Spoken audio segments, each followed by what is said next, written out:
안녕하세요. 채널 위크입니다. 안 좋은 소식부터 전해드립니다. 2025년 상반기까지도 대기업의 구조조정이 지속될 전망입니다. 이에 따른 여파로 중견기업, 중소기업까지 구조조정에 박차를 가할 것으로 예상됩니다. 내환위기가 크게 닥칠 것으로 예상됩니다.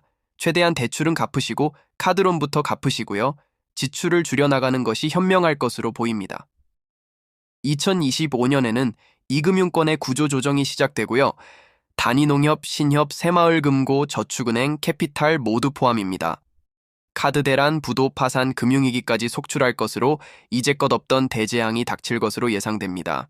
하나은행의 2025년 금융산업 전망 보고서에서 업황 요약 부분에 따르면 금융산업은 여러 요인으로 인해 성장 둔화, 수익성 유지, 건전성 개선이라는 세 가지 주요 경향을 보일 것으로 예측됩니다.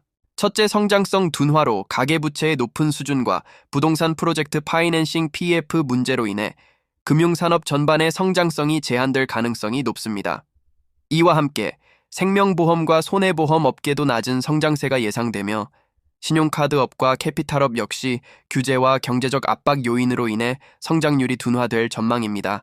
두 번째는 수익성 유지입니다. 전차의 조달 비용이 다소 완화되며 신용카드 업계의 수익성이 개선될 것으로 기대되지만 규제 요인과 비용 관리 필요성은 여전히 존재합니다. 손해보험과 캐피탈업 또한 비용 효율성 확보를 통한 수익성 유지가 중요한 과제로 남아 있습니다. 특히 금융지주회사와 은행들은 주주 환원 확대를 위해 인수합병, M&A 등 자본 효율성 제고 방안을 강화할 것으로 보입니다.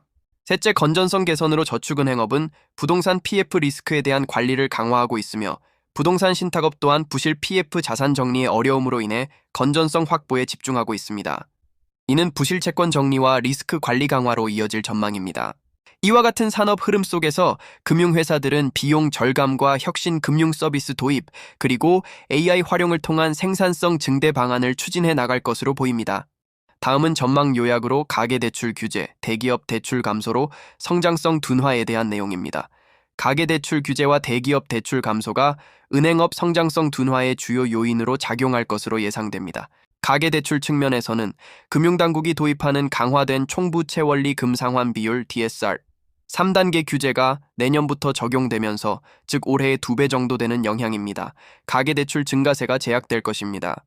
이는 가계부채를 안정화하려는 정부의 정책적 노력의 일환으로 은행의 가계대출 여력을 크게 줄이게 될 전망입니다. 대기업 대출도 감소할 것으로 보이는데 이는 기업들이 전통적인 은행 대출보다는 직접 금융시장을 통한 자금 조달을 선호하게 될 가능성이 있기 때문입니다.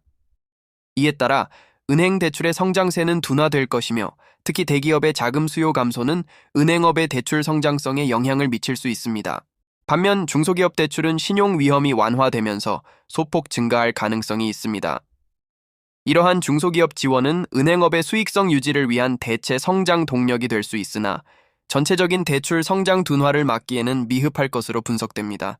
이와 같은 정책과 시장 환경의 변화로 인해 은행업의 성장성은 둔화될 것으로 예상되며 이에 따른 전략적 대응이 요구될 전망입니다. 이어서 가계대출과 은행권의 데이터 및 AI 활용 촉진에 중점을 둔다는 내용입니다.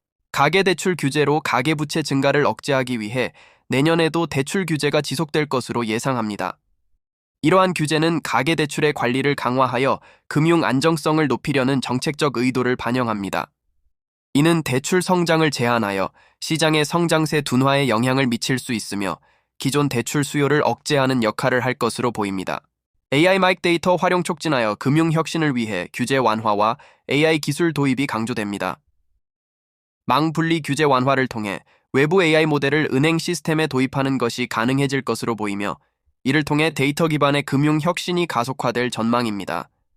AI 및 데이터 분석을 통해 보다 정교한 신용평가 및 맞춤형 서비스가 가능해지고 전반적인 은행 운영 효율성을 높이는 데 기여할 것으로 기대됩니다.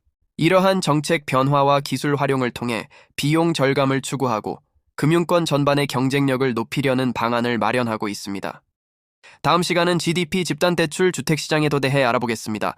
빨리 만나볼 수 있도록 구독과 좋아요 부탁드립니다. 감사합니다.